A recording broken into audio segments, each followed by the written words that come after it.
ত্রয়োদশ জাতীয় সংসদ নির্বাচনে অংশ নিতে গত সোমবার মনোনয়নপত্র জমা দেন জামায়াতে ইসলামের নায়েবে আমির ডাক্তার সৈয়দ আব্দুল্লাহ মোহাম্মদ তাহের। জনসাধারণের কৌতূহল, কি আছে এই প্রার্থীর হলফনামায়? নির্বাচনের হলফনামায় তার মোট সম্পদ 1,85,00,000 টাকার। তবে স্ত্রী হাবিবা চৌধুরী 7,20,00,000 টাকার সম্পদের মালিক। স্বামী স্ত্রী দুজনেই পেশা হিসেবে উল্লেখ করেছেন চিকিৎসা সেবা।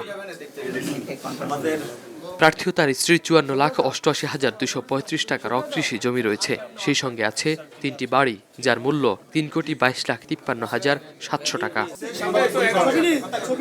হলফনামায় উল্লেখ করা তথ্য মতে এই প্রার্থীর স্ত্রীর সম্পদ বেশি থাকলেও ঋণ আছে 38,22,723 টাকার। সবচেয়ে আলোচিত বিষয়, 5 আগস্টের আগে ডাক্তার তাহেরের নামে মামলা ছিল 37টি, যার 35টি থেকে তাকে অব্যাহতি দেওয়া হয়। 2025-26 অর্থ বছরে জামায়াতের এই নেতা আয়কর দিয়েছেন 12,329 টাকা। তার স্ত্রী দেন 8,07,155 টাকার।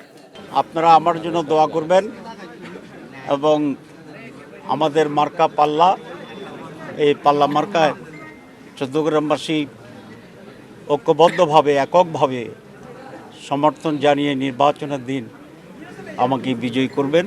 এদিকে আলোচনায় বিএনপির স্থায়ী কমিটির সদস্য ডক্টর খন্দকার মোশাররফ হোসেন। তিনি কুমিল্লা 1 আসনের মনোনীত প্রার্থী। তার নামে ছিল 19টি মামলা, 14টি নিষ্পত্তি হলেও 5টি চলমান।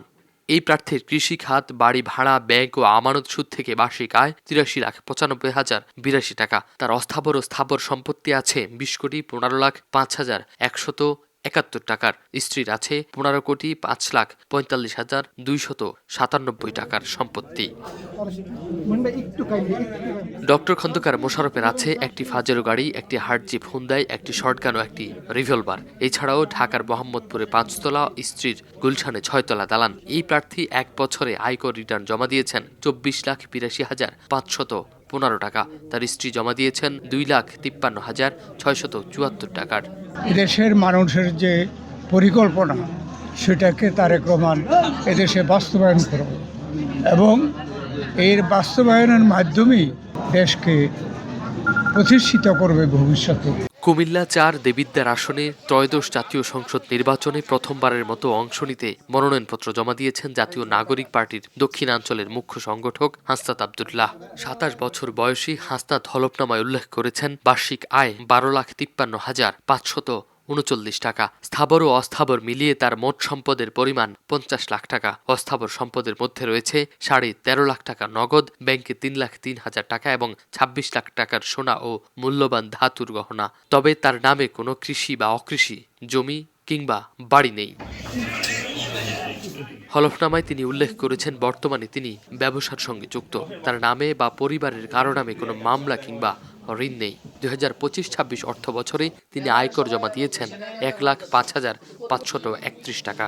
আমাদের অর্থনৈতিক টানাপোড়েনের মধ্য দিয়ে আমরা গিয়েছি, সেই জায়গা থেকে আমরা অর্থনৈতিক মুক্তি, একই সাথে সাথে আমাদের ভোটাধিকার নিশ্চিত হচ্ছে, সেটি যেন সার্বজনীনতা পাই, সেই জায়গাটি আমাদের মূল লক্ষ্য থাকবে। হলফনামার এসব তথ্য যাচাই বাছাইয়ের পরই প্রার্থীর মনোনয়ন বৈধ বা অবৈধ ঘোষণা করা হয়। কোনো প্রার্থী তথ্য গোপন করলে তার প্রার্থিতা বাতিলের সম্ভাবনা থাকে।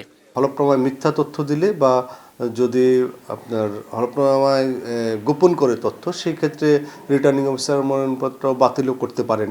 তো বাছাই করবে, এইটা যেটা জমা দিছে এইটা বাছাই করা হবে, তারপরে বাছাই শেষে রিটার্নিং অফিসার আইন ও বিধি অনুযায়ী ব্যবস্থা নেবেন।